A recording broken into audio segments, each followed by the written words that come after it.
Shalom, selamat pagi jemaat dikasih Tuhan. Kita kembali lagi berjumpa dalam Renungan Pagi. Mari pagi hari ini saya kembali mengajak kita semua untuk merenungkan firman Tuhan.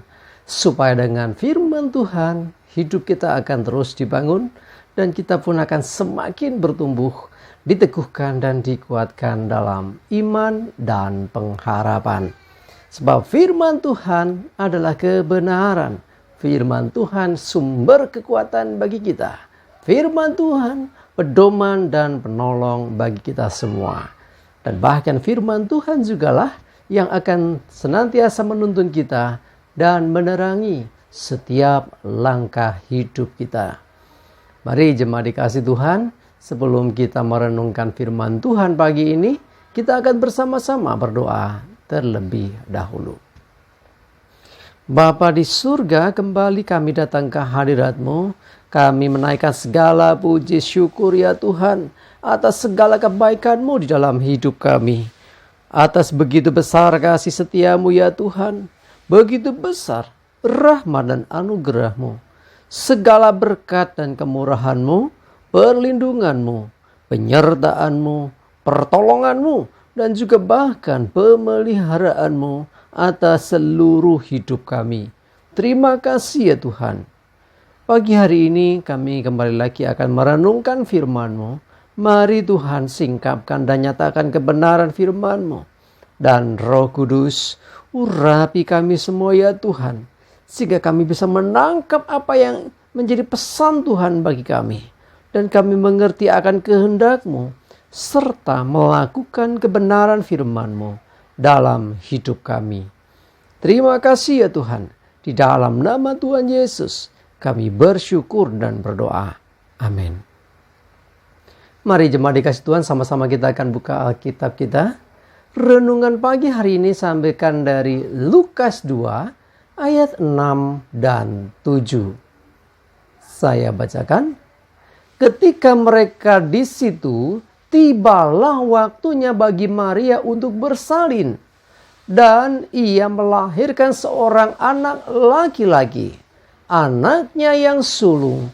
Lalu dibungkusnya dengan lampin dan dibaringkannya di dalam palungan. Karena tidak ada tempat bagi mereka di rumah penginapan. Jemaat dikasih Tuhan, peristiwa Natal yaitu adalah peristiwa bagaimana Mesias datang ke dunia, lahir menjadi seorang bayi. Itulah Yesus Kristus yang dilahirkan oleh Maria.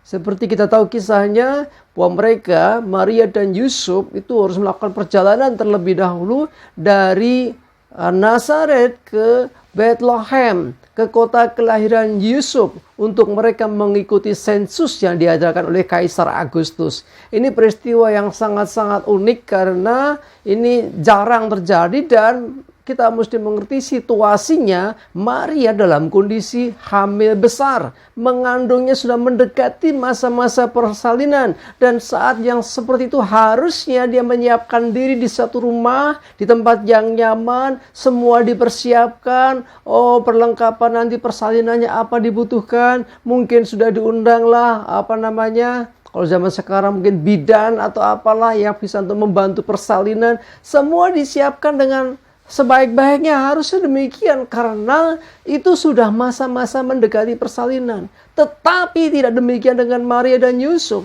Mereka justru melakukan satu perjalanan menuju Bethlehem. Sampai di Bethlehem ternyata semua tempat sudah penuh. Penginapan-penginapan sudah penuh. Tidak ada tempat yang lain lagi buat mereka. Sehingga akhirnya seperti kita tahu bahwa di sebuah kandang, sebuah tempat di mana tidak semestinya persalinan itu dilakukan, terpaksa terjadi.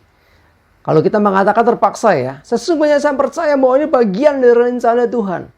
Tuhan bisa memilih lahir di istana, di rumah yang mewah, di tempat di mana fasilitas semua tersedia. Ya, dia bisa memilih tempat itu. Tetapi tidak. Yesus sengaja lahir di sebuah kandang domba. Disitulah akhirnya dikatakan setelah dilahirkan dibungkus dengan kain lampin dan ditaruh di palungan. Palungan adalah tempat makan ternak. Ya, zaman sekarang sih enak ya, ditaruh di mana? Di box bayi. Misalnya gitu ya. Dia ditaruh tempat yang nyaman, bila perlu dikasih penghangat dan sebagainya. Tapi Yesus dibungkus dengan kain lampin. Kain lampin ada banyak pengertian. Itu kain gulungan panjang, ada yang mengatakan demikian. Ada yang mengatakan juga ini kain yang biasa untuk membersihkan ternak setelah lahir. Ya, jadi ada banyak versi, tetapi intinya dia dibungkus dengan kain ya. Saya yakin juga seadanya, karena itu bukan tempat persalinan, dan ditaruh di palungan karena tidak ada tempat bagi mereka di penginapan. Semuanya sudah penuh. Dan yang saya heran ya, ini secara manusia saya berpikir, kenapa ya tidak ada yang peduli? Ada seorang perempuan yang mengandung sudah sedemikian besar perutnya, waktunya bersalin, kok tidak ada yang mengalah memberi tempat untuk mereka menginap. Itu yang terjadi. Ya, menggambarkan bahwa dunia itu tidak siap. Dunia tidak siap menyambut juru selamatnya. Dunia tidak siap menyambut Mesias yang sedang datang. Nah, kalau dulu dunia tidak siap, bagaimana dengan kita sekarang? Ya, mungkin sekarang kita akan menyaksikan banyak persiapan menyambut Natal luar biasa di mana-mana. Di pusat-pusat perbelanjaan, pusat-pusat keramaian, tempat publik, hiasan Natal, ornamen Natal, musik-musik, lagu-lagu Natal diperdengarkan di sana-sini. Ya, karena mereka sudah tahu bahwa Mesias lahir, inilah hari Natal. Dan tidak salah dengan itu.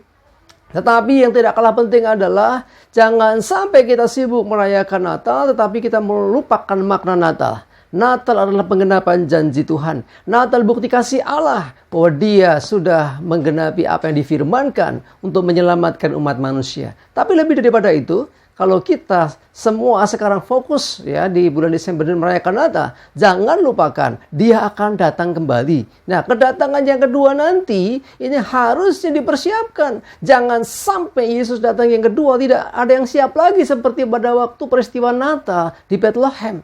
Besok tidak di Bethlehem lagi, Dia tidak lahir lagi. Dia akan datang di awang-awang. Pastikan kita menyiapkan diri untuk itu. Yesus sudah lahir, mari sambut Natal dan jangan lupa siapkan hati untuk Yesus lahir di hati kita. Dan lebih daripada itu, siapkan diri untuk menyambut kedatangan Dia juga nanti yang kedua. Amin, kita berdoa. Tuhan, terima kasih, kami bersyukur biarlah Natal ini kami maknai lebih dari sekedar pesta pora untuk menyambutnya. Tetapi kami menyambutnya dengan hati yang terbuka.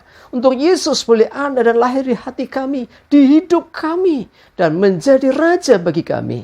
Dan kami juga akan senantiasa menyiapkan diri Tuhan karena sewaktu-waktu Engkau akan datang kembali seperti yang Kau janjikan. Engkau akan datang di awang-awang. Kami menantikan masa itu Tuhan. Dan biarlah kami tidak melewatkannya. Jangan sampai Engkau datang dan Engkau tidak mendapati seorang pun yang punya iman. Tapi kami mau menyiapkan diri kami menyambut Engkau yang kedua kali datang ke dunia. Terima kasih, kami bersyukur. Serahkan hidup kami Tuhan senantiasa dalam tuntunan penyertaan-Mu. Jauhkan celaka mara bahaya. Damai sejahtera dan berkat Tuhan menyertai kami semua. Dalam nama Tuhan Yesus kami bersyukur dan berdoa. Amin.